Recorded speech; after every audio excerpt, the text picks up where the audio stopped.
Bonjour, on va voir ensemble, on va écrire ensemble le mécanisme du réarrangement de Favorsky, donc ce qu'on appelle le réarrangement benzylique. Donc on va commencer par ce petit exemple, et juste avant de commencer, je vais vous rappeler la réaction de Favorsky qu'on avait faite. Du coup, en fait, elle permettait le passage d'un cycle à 6 au cycle à 5 carbone, ok. Donc, on avait dit que en fonction du nucléophile, en fait, on formera quelque chose de plutôt une nouvelle fonction. Donc moi, ce que j'avais fait, j'avais surligné en bleu ici pour cette réaction. Et si par exemple on numérote, vous voyez qu'on a 1, 2, 3 ici, et là pareil. Donc vous voyez que mon acétone, mon carbonyle est en position 2, alors que à la fin, mon carbonyle il devient en position 3. En plus de ça, on forme une nouvelle fonction. Donc, ce qu'on fait en fait, c'est que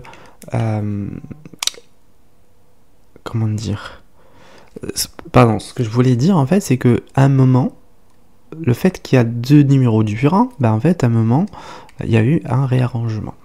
Donc, on va essayer d'écrire le mécanisme. Le mécanisme, donc je redessine ma molécule.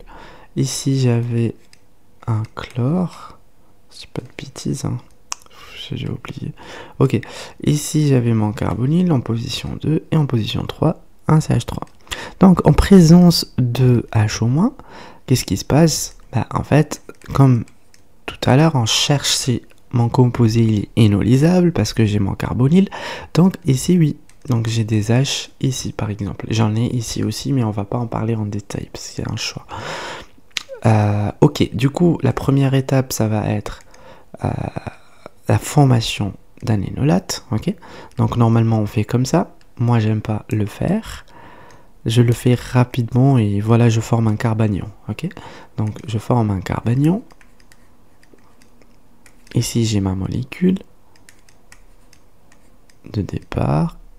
Ici, j'ai quelque chose de chargé négativement. Ok, voilà. Donc, ce qui se passe en fait, c'est que vous voyez, en fait, ici, on a un anthracite, donc on peut faire une SN2, c'est-à-dire quelque chose d'intramoléculaire, ok.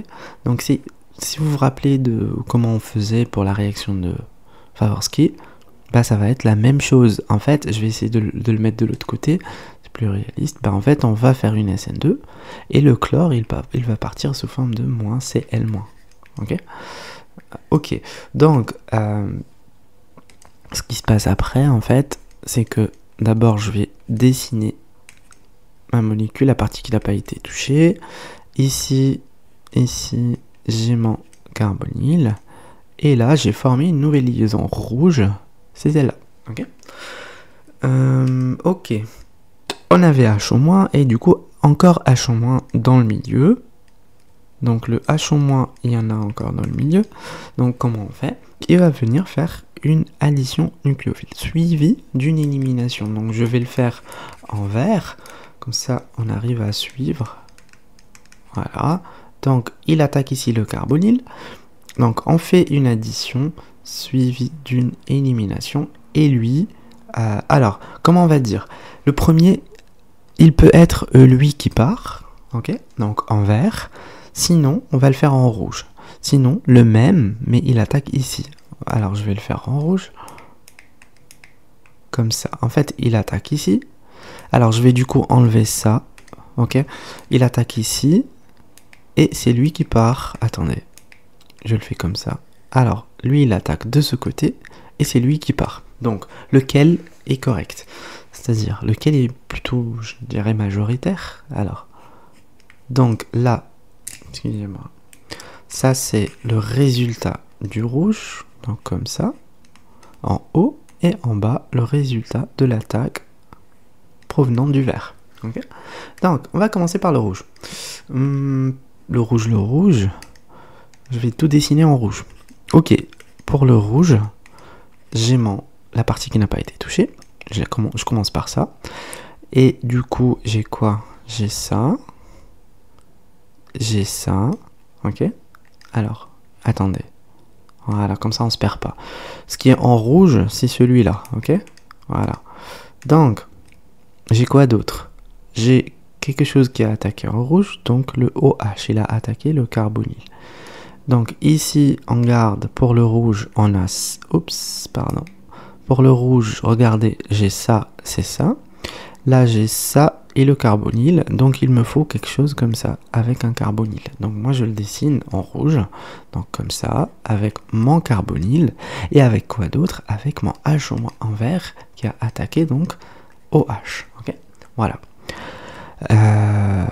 Ok. Du coup, comment dire... là, en forme, dites-vous que là, en fait, là, on va former... attendez. Là. Ici, on va former une charge négative. Ok. Voilà, pardon, excusez-moi. À un moment, je me suis dit, peut-être je me suis trompé. Ok, c'est correct. Ok, on va revenir là-dessus. Je vais passer maintenant au vert. Le vert, en fait, le vert, il est comment? Le vert, en fait, il est comme ça. C'est lui qui attaque. Alors, je redessine ma molécule. On va aller petit à petit.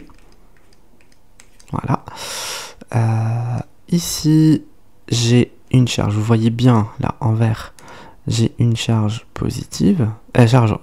Négative qui va se former sur ce carbone, parce qu'il y a la flèche qui va vers le carbone. Donc ici, j'ai une charge négative. Cette charge négative, en fait, elle va être vers là. Pardon, parce qu'en fait, il y a une coupure de cette liaison. Là, cette liaison, elle se coupe, donc j'ai pas cette liaison. J'ai celle-là, en rouge, ok? J'ai celle que j'ai dessinée en rouge, c'est-à-dire celle-là. Et puis, j'ai un carbone et un carbonyle. Ok, donc j'ai un carbone et un carbonyle. En tout, 1, 2, 3. C'est bon. On est bon. Ok. Donc, le carbonyle, il a été attaqué par un OH vert. H au moins vert, donc OH. Ok. Bon, on va faire une petite comparaison entre les deux. Entre les deux. Laissez-moi juste redessiner ça. Ça a l'air un peu moche. Ok, là c'est mieux. Alors pour la comparaison, en fait, ça va être l'effet misomère. L'effet, la résonance. Ok. Donc, alors, attendez, je vais juste chercher ça.